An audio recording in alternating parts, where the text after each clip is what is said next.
آپ بھی تھوڑا آپ بھی پیچھے رہیے گا. میں دیشان کے پیچھے ہوں. ٹھیک ہے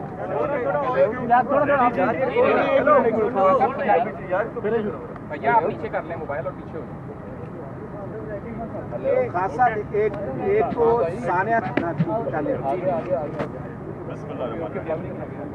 سب سے پہلے تو جو آج دوسری سال گرا ہے آرمی پبلک اسکول کی آج میرے خیال میں جو 2 سال پہلے ہوا سارے پاکستان کے اندر اس کا جو امپیکٹ کیا اس سے ایک بہت بڑی تبدیلی ہے. پانی کی وجہ سے پاکستان میں بہت بڑی تبدیلی آئی. ساری پارٹی سے اکٹھی ہوئی, ایک پلیٹ فارم پہ فیصلہ ہوا کہ ہم نے کوئی کسی بھی دہشت گرد چاہے وہ کسی کو پسند ہے یا نہیں, گڈ طالبان بیڈ طالبان, ہم نے فیصلہ کیا کہ کسی کو بھی ٹالریٹ نہیں کیا جائے گا. اور نیشنل ایکشن پلان بنا, ساری پارٹیز نے بنایا. تو ان بچوں کی قربانی کی وجہ سے اور جو ان کے گھر والوں کو تکلیف ہوئی, اس تکلیف کی وجہ سے بہت لوگوں کی گھروں میں تکلیفیں بچی. نیشنل ایکشن پلان کی وجہ سے جس طرح بھی ہوا, اور اس پر سب سے زیادہ کریڈٹ پاکستان کی فوج کو جاتا ہے, اس میں دہشت گردی سارے پاکستان میں نیچی آئی. اور اس لیے میں آج یہ کہنا چاہتا ہوں کہ جو جسٹس قاضی عیسیٰ صاحب کی جو آج کل رپورٹ نکلی ہے, اس سے ایک بہت بڑا ایک سوالیہ نشان آ گیا ہے کہ اس گورنمنٹ کی کتنی کمٹمنٹ تھی. فوج نے تو اپنا جو ان سے ایکسپیکٹ کیا جاتا تھا انہوں نے تو بڑا بھرپور طریقے سے اس کو کیا, اور جس کی وجہ سے کراچی میں بھی دہشت گردی نہیں آئی اور قبائلی علاقے میں بھی کم ہوئی. لیکن جو گورنمنٹ سے امید لگائی جاتی تھی, وہ جو یہ قاضی عیسیٰ صاحب کی جو رپورٹ ہے, اس میں یہ لگا ہے کہ گورنمنٹ کی وہ کمٹمنٹ نہیں ہے. جو انہوں نے نیکٹا, ایک ادارہ ہے نیکٹا, اس کی جو جس طرح اس کی کوئی ایک ہی میٹنگ ہوئی غالباً, اور جو اس کی ریکمنڈیشن وہ بھی فالو نہیں ہوئی, اور جو وہ تنظیمیں جو بینڈ آرگنائزیشنز تھیں ان کے اوپر جو گورنمنٹ کی ایٹیٹیوڈ تھی وہ اس کی نشاندہی ہوئی. اس سے ایک بہت بڑا, پھر سے میں کہتا ہوں, سوالیہ نشان ہو گیا گورنمنٹ کی کتنی کمٹمنٹ ہے کہ اس ملک کے اندر دہشت گردی کو ختم کیا جائے. نیچے تو آ گئی ہے, لیکن وہ کمٹمنٹ جو کہ اس ملک میں ہم دہشت گردی کو ختم کرنا چاہتے ہیں, اور جو کمٹمنٹ ساری قوم نے, ساری پولیٹیکل پارٹیز نے آرمی پبلک اسکول کے حادثے کے بعد کی تھی, میں سمجھتا ہوں کہ یہ گورنمنٹ کے اوپر ایک بہت بڑا ایک انڈائٹمنٹ ہے. گورنمنٹ کے اوپر ایک نو کانفیڈنس پاس کیا اس رپورٹ نے, خاص طور پہ جو بلوچستان میں جتنی وہاں قتل عام ہوئی ہے, جتنی وہاں دہشت گردی ہوئی ہے, وہاں کے لوگوں کے لیے تو بڑی افسوسناک چیز ہوگی کہ کوئی اتنے وہ حادثے ہوئے ہیں اور جس طرح کی کمٹمنٹ گورنمنٹ سے ایکسپیکٹ کی جاتی تھی وہ نہیں ہے. تیسری چیز جو اسمبلی میں تحریک انصاف گئی, پہلے میں یہ واضح کر دوں کہ لوگوں کو, میں یہ بار بار سنتا ہوں کہ یو ٹرن ہے, لوگوں کو یو ٹرن کا مطلب نہیں پتا. آپ جب اپنے مقصد کی طرف جا رہے ہوتے ہیں تو کمپرومائزز کرتے ہیں. یو ٹرن تب ہوتی ہے جب اپنے مقصد پہ کمپرومائز کرتے ہیں. یو ٹرن تب جب ہوتی ہے جب لوگوں کو آپ کہتے ہیں کہ میں پیٹ پھاڑ کے پیسہ نکالوں گا آسوداری سے, اور پھر جب اقتدار میں آتے ہیں تو آپ اس کو گلے لگا لیتے ہیں. یو ٹرن تب ہوتی ہے جب آپ سارے پاکستان کو کہتے ہیں کہ میں نے کوئی معاہدہ نہیں کیا سعودی عربیہ سے 8 سال تک, اور پھر 8 سال کے بعد وہ سعودی شہزادہ آ کے معاہدہ دکھا دیتا ہے. یو ٹرن تب ہوتی ہے جب ایک وقت میں آپ کہتے ہیں کہ ذوالفقار علی بھٹو نے ملک توڑا ہے تقریر میں, اور پھر کہتے ہیں ذوالفقار علی بھٹو اور فوج نے ملک توڑا ہے. یو ٹرن تب ہوتی ہے جب 20 اے پی ڈی ایم کی پارٹیز کے ساتھ الیکشن 3 دفعہ بوائیکاٹ کرتے ہیں 2008 کا, اور پھر جا کے خود الیکشن لڑ رہتے ہیں اور سب ان کو بوائیکاٹ کروا دیتے ہیں. یہ یو ٹرن نہیں ہے,